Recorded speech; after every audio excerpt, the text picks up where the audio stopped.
अब वैसे तो पर्यावरण का तो रह गया धन्यवाद सभापति महोदय। मांग 42 और 45 पर आपने मुझे आज अपनी बात रखने का मौका दिया, इसलिए मैं आपका बहुत बहुत धन्यवाद ज्ञापित करता हूं। 650 किलोमीटर लंबी इस इंदिरा गांधी नहर परियोजना से तकरीबन राज्य के 16 जिले लाभान्वित होते हैं। इस नहर से तकरीबन 65 लाख बीघा से भी अधिक धरती सिंचित होती है और तकरीबन चौथाई राजस्थान की आबादी इसी से अपना पीने का पानी लेती है। तो इसलिए इसे रेगिस्तान की गंगा कहना कोई गलत नहीं होगा। 8,000 करोड़ की लागत से बनने वाली इंदिरा गांधी नहर परियोजना प्रत्येक वर्ष हिंदुस्तान को तकरीबन 16,000 करोड़ की फसल देती है, $2 बिलियन।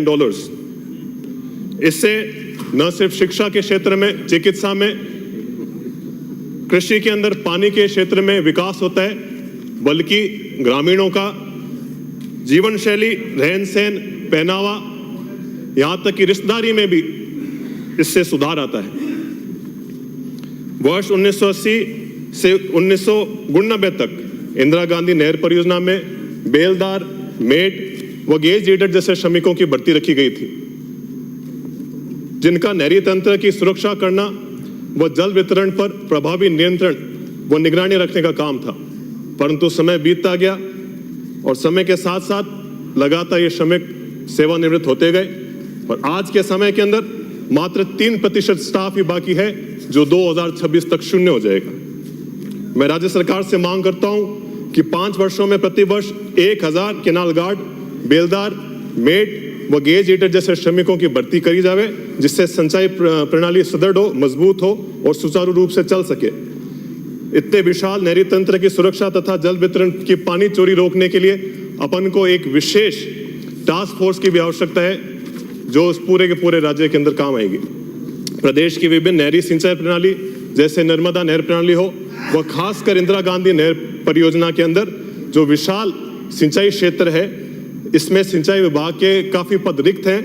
वो विभागीय कार्रवाई का भय नहीं होने के कारण से कई असामाजिक तत्व बेक ऑफ होकर खुलेआम साइफन के माध्यम से, पंप सेट के माध्यम से चोरी करते हैं। इससे ये होता है कि अंतिम छोर पर बैठे हुए किसान को प्राय खुद के हिस्से का निर्धारित पानी भी नहीं मिल पाता है।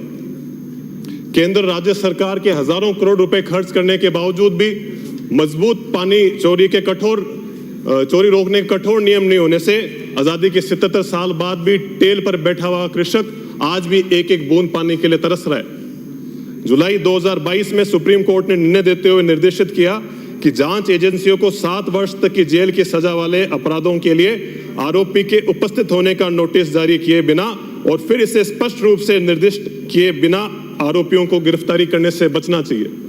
हिंदुस्तान के अंदर अपराधियों को गिरफ्तारी का भय होता है। जब ये भय भी खत्म हो जाएगा तो ये व्यवस्था कैसे चलेगी? तो मैं आप सदन के माध्यम से मैं अनुरोध करूंगा कि राजस्थान इरिगेशन और ड्रेनेज एक्ट 1954 की धारा 55 में संशोधन कर जो भी लगातार पानी चोरी करता हुआ आतंक अपराधी हो, उसके खिलाफ 7 साल से अधिक सजा हो, जिससे उनमें भय व्याप्त होगा, जब भी अंतिम छोर तक पूरा पानी पहुंच पाएगा। इंदिरा गांधी नहर परियोजना के विशाल सिंचित क्षेत्र के सीएडी विभाग द्वारा 1985 से 2000 के बीच में खाड़ों का निर्माण करा गया था। इन 30 से 35 वर्ष पूर्व निर्मित खाड़ों की ढंग से देखभाल नहीं हो पाई, रख रखाव नहीं हुआ और विभागीय लापरवाही से आज अधिकतर खाड़े टूटने की स्थिति पर है। साथ ही इन खाड़ों की मरम्मत हेतु कोई नियमित बजट प्रावधान भी नहीं है। इसलिए राज्य सरकार से अनुरोध करता हूं कि सीएडी खालों की मरम्मत हेतु 25 से 30 वर्ष की एक न्यूनतम समय सीमा तय करी जावे और हर प्रत्येक बजट वर्ष में प्रावधान कर इन खालों की मरम्मत करी जावे। इसी संबंध में मेरे विधानसभा क्षेत्र में 1985 से 90 के बीच में जो भी खाड़े बने गए हैं, उनके लिए बरसुलपुर शाखा के लिए 70 करोड़ और चाणवाला शाखा के लिए 50 करोड़ का अतिरिक्त बजट भी हमको आवश्यकता रहेगी।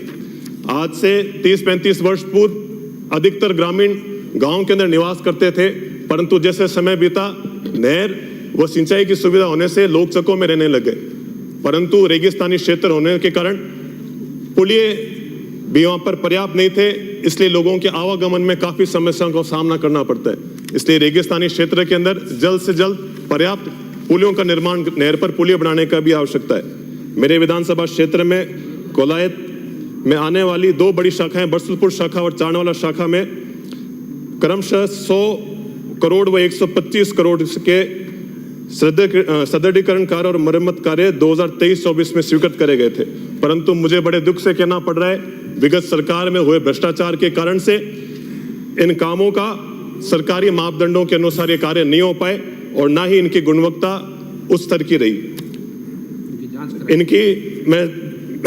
ये लगातार 35 वर्ष के लंबे इंतजार के बाद हमको ये फंड मिला और आगे आने वाले 35 साल बाद भी हमको ये फंड नहीं मिलेगा।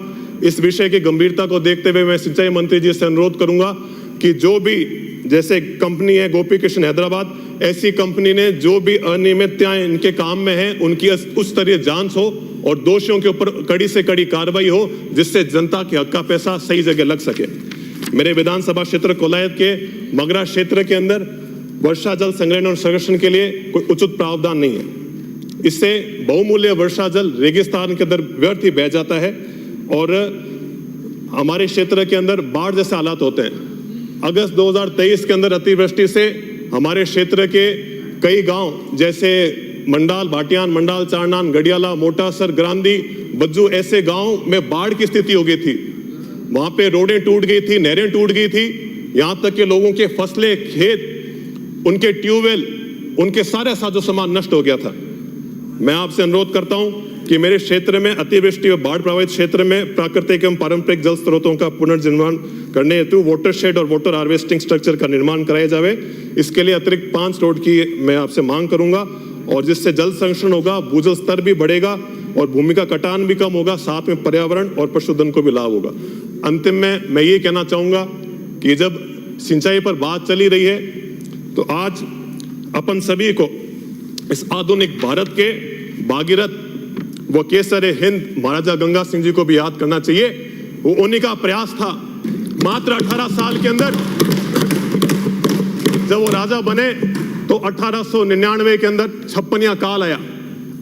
इस काल से ज्यादा विनाशकारी काल शायद ही राजस्थान के इतिहास में आया।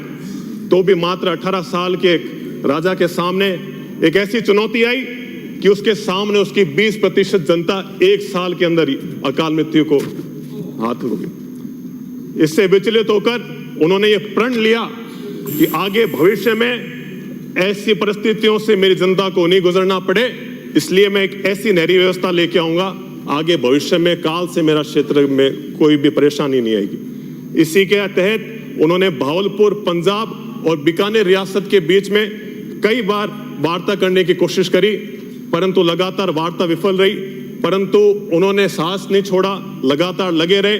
1921 में तीनों राज्य आपस में एक समझौते में आए और सतलुज पानी समझौता तय हुआ। उसी के कारण 1927 के अंदर इस रेगिस्तान को चीरते हुए गंग कैनाल अपने बीकानेर के अंदर, अपने राजस्थान के अंदर आई।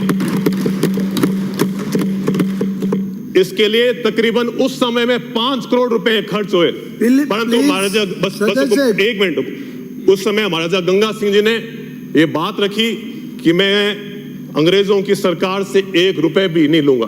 उन्होंने खुद के निजी खर्चे पर, खुद के महल, खुद के संपत्ति को गिरवी रखकर 5 करोड़ से नहर बनाई और आज उसका लाभ अपन सब ले रहे हैं। जिंदगी के आखिरी समय के अंदर गंगा सिंह जी कैंसर से त्रस्त थे, पीड़ित थे। 2 फरवरी 1943 के अंदर उनको कोमा के अंदर अस्पताल में भर्ती कराया गया, परंतु मृत्यु से मात्र 1 घंटे पहले गंगा सिंह जी होश में आते हैं और होश में आके हल्के शब्दों में यही बात कहते हैं कि get me the files of Bhakra dam, कि मुझे भाखड़ा बांध की फाइल लेकर आओ। मतलब मृत्यु के आखिरी क्षण के अंदर भी खुद की जनता के लिए जो आदमी लगा वो थे महाराजा गंगा सिंह जी। क्या महाराजा गंगा सिंह जी ये गंग नहर, ये आईजीएनपी जैसा प्रेरणा स्रोत, जिसको आईजीएनपी का प्रेरणा स्रोत कह सकते हैं, वो चीज वो नहर क्या गंगा सिंह जी खुद के लिए लेके आए? नहीं, गंगा सिंह जी वो नहर सभी के लिए लेके आए, 36 कौम के लिए लेके आए, किसान के लिए भी लाए, शोषित के लिए लाए, मजबूर के लिए लाए। परंतु बड़े दुख से कहना पड़ता है, यहाँ पर कोई लोग बैठ के ये बात कहते हैं कि ये साहब ठाकुरों का बजट था। खुद के घर को, खुद के महलों को गिरवी रख के अगर कोई आदमी लेके आया, उनके इस पवित्र सदन में उनके लिए ऐसे बात करी जाती है, तो इससे निंदनीय कुछ नहीं हो सकता। माननीय सभापति महोदय, बहुत बहुत धन्यवाद। आपने मुझे मांग संघ का 42 और 45 पर बोलने का अवसर दिया। सर्वप्रथम मैं सिंचाई